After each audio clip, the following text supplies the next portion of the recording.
Good afternoon, everyone. My name's Adele Naidan. I'm from Chengdu, China.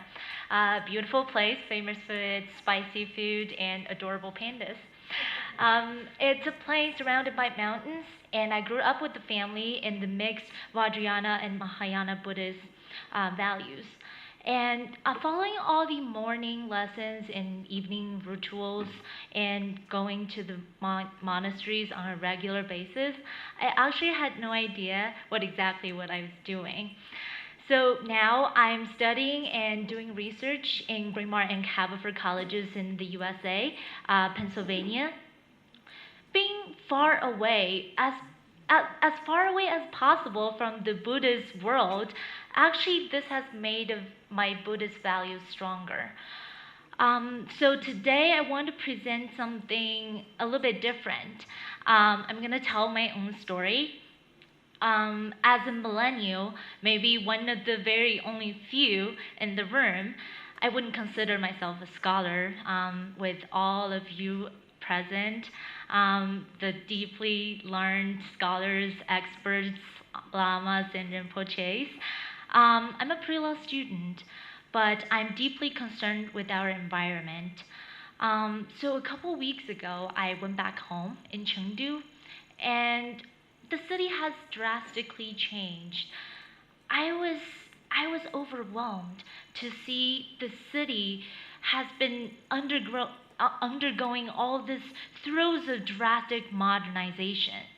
And in my own neighborhood, the trees and heritage buildings have been torn down, and 2 elementary schools were replaced by a 2-star Michelin restaurant. And people say, this is efficient economics and this is development with pride and reassurance. But I can't help but ask, is this really efficient? Are our traditional values really backwards and nostalgic?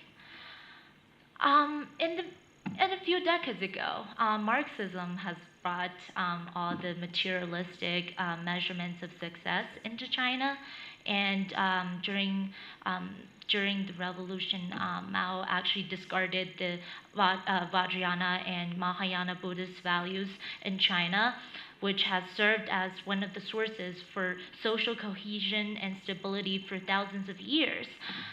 So this has left China with the Buddhism that is practiced as commercial business. So look at my mala beads, and people when they see this, they don't ask me about any of the Vajrayana Buddhism and I've been involved in, but they ask, is the turquoise real? Is it authentic? When I teasingly said that it's fake, they said, oh, that's really cool knockoff. I need to get one of these. It's really hippie and fashionable. I would, hippie? Seriously? Well, what can I say? Deng Xiaoping once said, getting rich is glorious. That's why thousands of people in China, hundreds of thousands of people, are so driven by it. And now I'm currently studying in the US, and in the back of my mind, there's always an idea that I have that I want to search for, some innovative system that might bring hope to China, to this very materialistic society that we currently have. But maybe it's not really a surprise, but also a little bit to my disappointment that I see that the United States, which has always criticized China's inflated numbers and hyper growth, is also really excited and pumped by the idea of hyper growth. But they put an adjective in front of it. It's sustainable hyper growth. How can we achieve it? That's a good question. Well, so coming into Bhutan actually has helped me to put all these things into perspective. It's really hard to live in the place and actually see the bigger picture. But coming here and listening to all of you and learning from all of you has reminded me of a moment about a year ago when I was visiting Walden Pond in the USA, just outside of Boston. And it was really tranquil lake, surrounded by vast woods and a couple cottages. And there were a number of dynamic teachers just sitting there, meditating, connecting with nature. And I just sat down and talked with them. They told me that the transcendentalist movement in the United States actually started there. And but it's also really deeply connected with the Eastern, Eastern Buddhist values. And then I went back and started to research all of this. It has really deeply interested me. Then I found that whether it's McKibben, Giovanna's, all these figures in the as trailblazers in the green movement, or the actual actions such as the protest against Tarzan pipelines, or the theories such as deep ecology, ecofeminism, or land ethics. I'm not going to bore you with all these obscure names and concepts, but these has all been part of my research.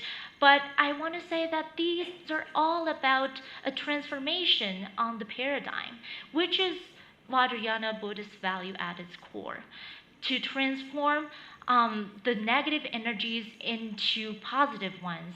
And to achieve this, I'm just here today speaking on behalf of my millennial generations that did you all think that we are all every day just playing with Facebook and watching cat videos on YouTube?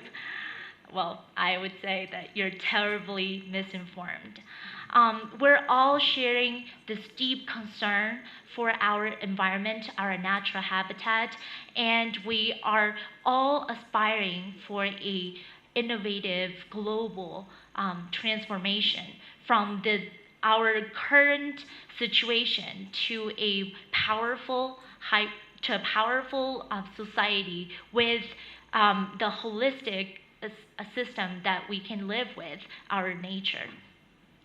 So here today, I'm now saying that I believe that this will be an innovative way, working with technology that we have, and we spend time in social outreach to call for everybody for a future, for that with innovative path forward, but also retaining our traditional system, our traditional values. And I believe there's a way. So you may ask, how is there really a clear path ahead of us? Well, as an attempt to answer this question, I'd like to paraphrase one of the Chinese revolutionary writers.